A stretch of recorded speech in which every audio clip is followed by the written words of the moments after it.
All right, so we're in the first quarter Scorpio moon right now, and so first quarter moon is building up the energy and bringing the, like, if you were thinking about in new moon you would be planting the seeds, so this is when the seeds are starting to sprout. This is when the intentions are starting to solidify a little bit more.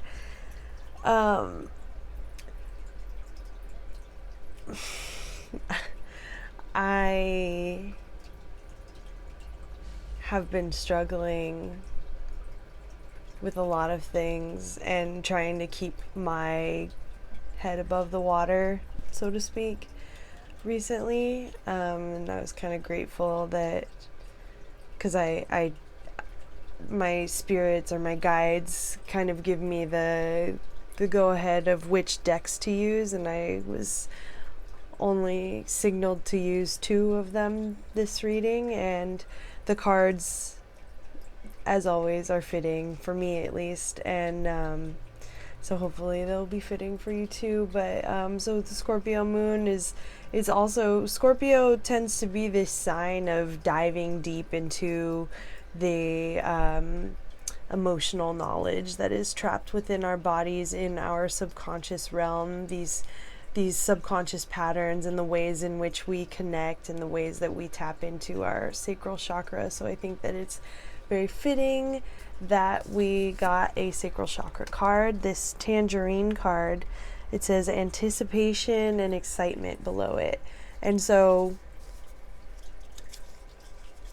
this is something that I have to constantly remind myself of, because it's very easy for me to get trapped in scarcity mindset, in all of the things that I don't have that I wish I had, the ease in which I wish that I was able to move through the world, and the abundance that I wish to cultivate. And this card is signaling to,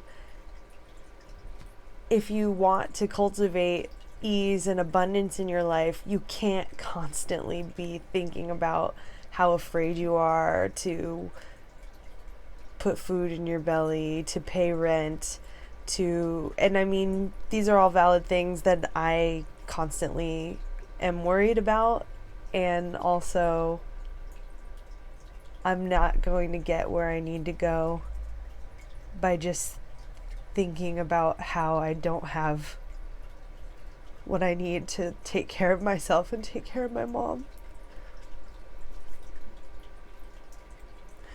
But you have to find something to get excited about. You have to find something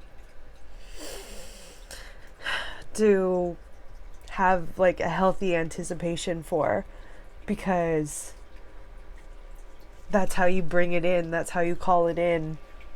You open yourself up to what it is that you want, and you start structuring a mental image of it and an emotional image of it, so that you can really have the universe bring that to you. So I don't know what I'm excited about. It's hard even right now to think about what I'm excited about, but it's funny because that video with Lizzo and Meg The Stallion was really, it reminded me of, I used to be fun. I used to have fun. I used to allow myself to have fun. I would like to have more fun. That would be cool. And so sacral chakra is like your passion, your desire, your what biologically drives you to get up in the morning. And you gotta find something to be excited about. Otherwise, what's the point? What's the point of anything? What's the point? And I am excited to be alive. I am excited for what I have, and grateful every day for all that I have and all of the love and the community and support. And I'm finally starting to feel healthy again. I can breathe. And that's amazing.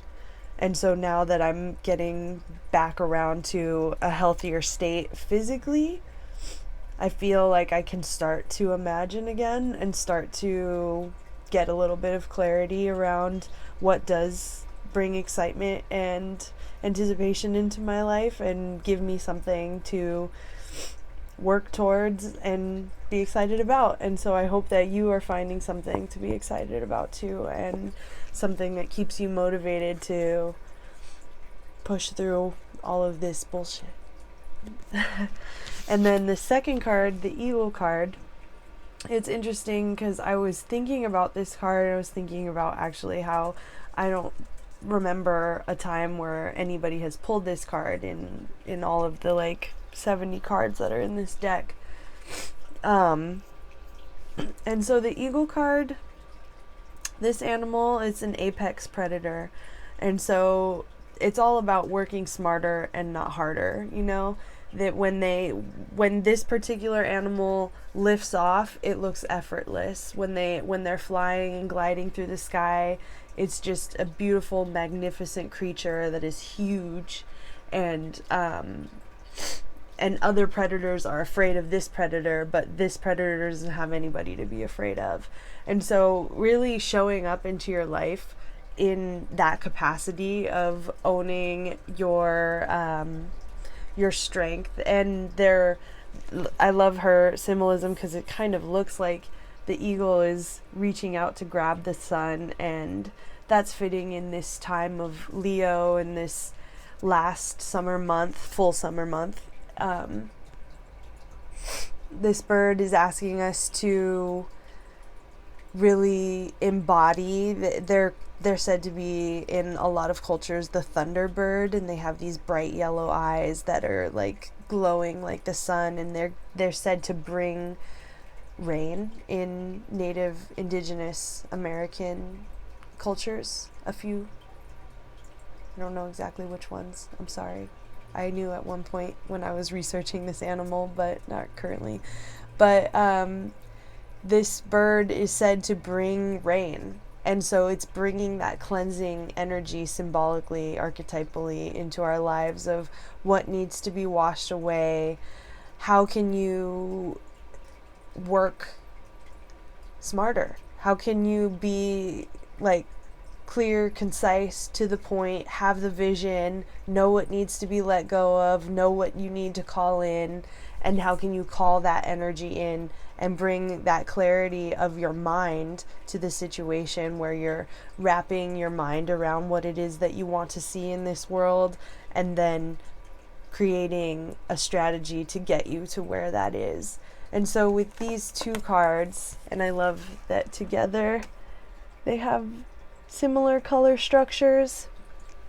With these two cards, it's asking us to like really clarify our points, clarify what it is that we want, clarify what it is that we're excited about, and really allow ourselves to go for it, allow ourselves to be cleansed of what needs to be cleansed in order to open ourselves up to what is really here for us, and the power and the energy that's coming to us, and understanding that we really are creating our life by every choice that we make. We have that autonomy, and with that autonomy comes responsibility. And this has also been said to be the king of the birds. And so really stepping into that power. Also, another interesting fact about eagles is they mate for life. And not to like throw a monogamy spin on this, but that it's this level of commitment.